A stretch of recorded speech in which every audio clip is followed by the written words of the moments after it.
বতৰ ঠাণ্ডাও পৰিছে আৰু আমাৰো খুব পানী লাগি আছে আচলতে ভাল হোৱাই নাই তেতিয়াই যে আৰম্ভ হ'ল যদি এতিয়ালৈকে ভালেই হোৱা নাই আৰু সেইবাবে ভাবিছোঁ আজি ছাগলী মাংস অকণ বনাওঁ তাৰ বাবে মই 2টা পিঁয়াজ এনেকৈ বটি লৈছোঁ আৰু অলপমান জিৰা জালুক এনেকৈ আৰু ৰঙা মানে শুকান জলকীয়া দি পেলাই এনেকৈ তিয়াই থৈছোঁ সেইখিনিও বটি ল'ম আৰু নহৰু 6 ফুটামান এনেকৈ থেতেলিয়াই লৈছোঁ আৰু ইলাচি লং দালচেনি এনেকৈ লৈ লৈছোঁ আৰু আদা অকণ এনেকৈ বটি লৈছোঁ এইখিনি লৈ লৈছোঁ আৰু মাংস যিহেতু আমাৰ ঘৰত ছাগলী মাংস সকলোৱে নাখায় মইতো নাখাওঁৱেই এওঁ খায় সেইকাৰণে এপোৱামান আনি থৈছোঁ এইখিনি ভালকৈ ধুই লৈছোঁ আৰু মই একেবাৰে সাধাৰণকৈ বনাম এয়া তেলখিনি গৰম হ'ল তাতে মই প্ৰথমতে আলুখিনি ভাজি লৈছোঁ অকণমান ভাজিলোঁ ইয়াতে মই অকণমান হালধি দিছোঁ দেখিবলৈ ভাল হ'ব আলুটো মই ৰঙাকৈ ভাজি লওঁ আৰু মাংসখিনি মই একেবাৰে চিম্পুলকৈ বনাওঁ একো মছলা নিদিওঁ যিকেইটা তিয়াই থৈছোঁ জিৰা জালুক জলকীয়া সেইখিনি বটি পেলাইহে দিম অন্য মই পেকেটৰ মছলা একোৱেই নিদিওঁ আলুখিনি ভাজি হৈ গ'ল মই এইখিনি এতিয়া কাঢ়ি লৈছোঁ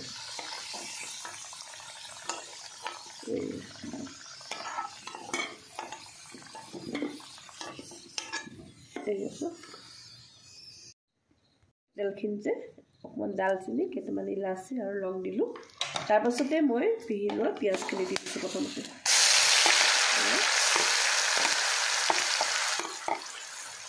ভাজি লওঁ একদম মানে সাধাৰণকৈ বনাই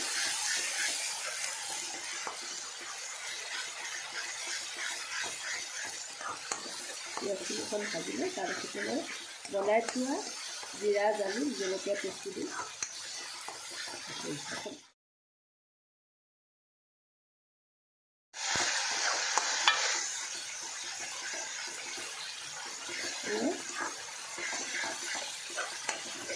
পিঁয়াজখিনি ভালকৈ ভাজি লওঁ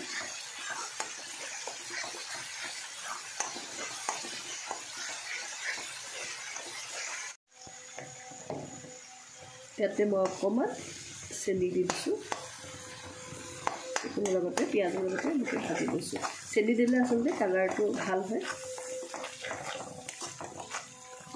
এতিয়া পিঁয়াজৰ ৰংটো অকণমান সলনি হ'ল ইয়াতে মই এতিয়া মছলাখিনি দি দিম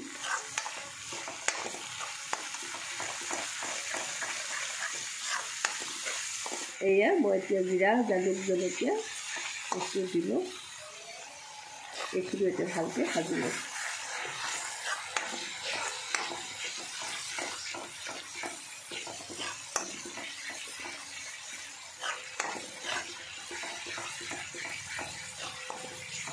মই এইখিনি ভাজি ল'লোঁ এতিয়া মাজতে মই নহৰুখিনি দি দিওঁ আৰু আদাখিনি দি দিওঁ এইখিনি দি পেলাই এতিয়া মই অকণমান দেৰি ভাজি ল'ম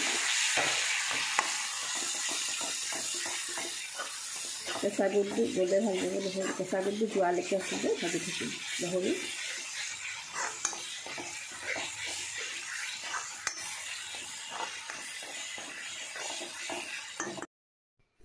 এটা ডাঙৰ চাইজৰ বিলাহীও মই কাটি লৈছিলোঁ আৰু সেইটো এতিয়া দি দিছোঁ আৰু অকণ ভালকৈ ভাজি ল'ম তেনেকৈ ঢাক মাৰি দিম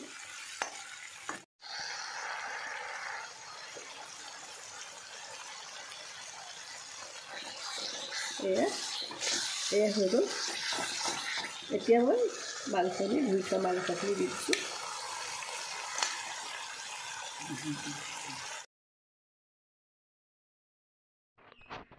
মাংসখিনি কেৰাহীত ঢালি দিয়া আৰু নিমখ হালধি দিওঁতে ভিডিঅ'টো কৰোঁতে অকণমান খেলি মেলি হ'ল আৰু এতিয়া মই মাংসখিনি অকণমান লৰাই ঢাকি দিছোঁ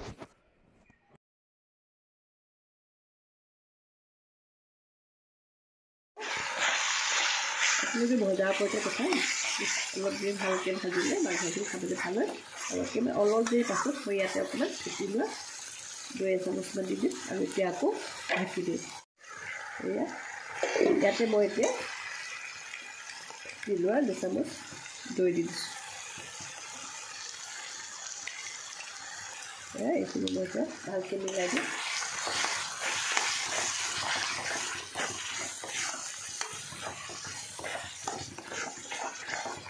ফুটিলে দৈখিনি মানে হেৰি হৈ নাযায়, ফাটি নাযায়। তেনেকৈ খাই দিওঁ। এতিয়া এইখিনি আৰু ভাজি থোৱা আলুখিনি লগতে ভাজি থোৱা আলুখিনি দি দিছোঁ। এইখিনি এটাকে দি মিলাই পেলাই আকৌ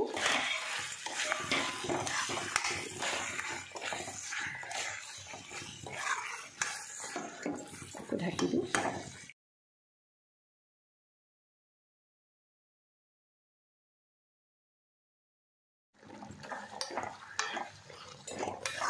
ইয়াতে মই অকণমান পানী বেছি নিদিওঁ, অকণকৈ পানী দিওঁ, অলপ সিজি লওঁ।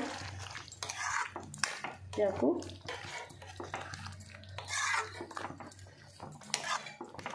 অকণমান সিজিবৰ কাৰণে ঢাকি দিওঁ। এয়া হৈ গ'ল। ইয়াতে মই এতিয়া পানী দিওঁ।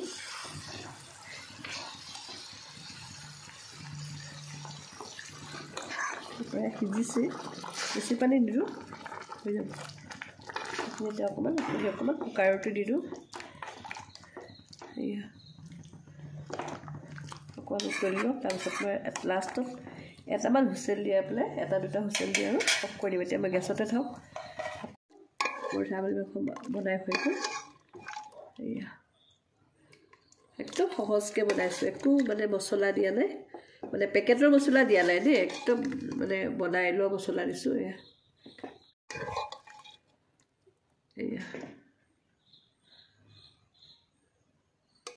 মই বনোৱা ছাগলী মাংস, দালি, ওলকবি ভাজি আৰু বেঙেনা পিটিকা। এয়া গৰমে গৰমে খাইছে যেনে। কেনেকুৱা পাইছে কোৱাচোন, কেনেকুৱা হৈছে কোৱাচোন? ছাগলী মাংস সঁচা কথা ক'বা, বেয়া হ'লে বেয়া হৈছে বুলি ক'বা। মাংসখিনি কেনেকুৱা হৈছে খাবলৈ? খোৱা নাই তুমি? সঁচা? এই আজি ৰাতিটো আমাৰ এনেকৈ, তেতিয়াহ'লে শুভৰাত্ৰি।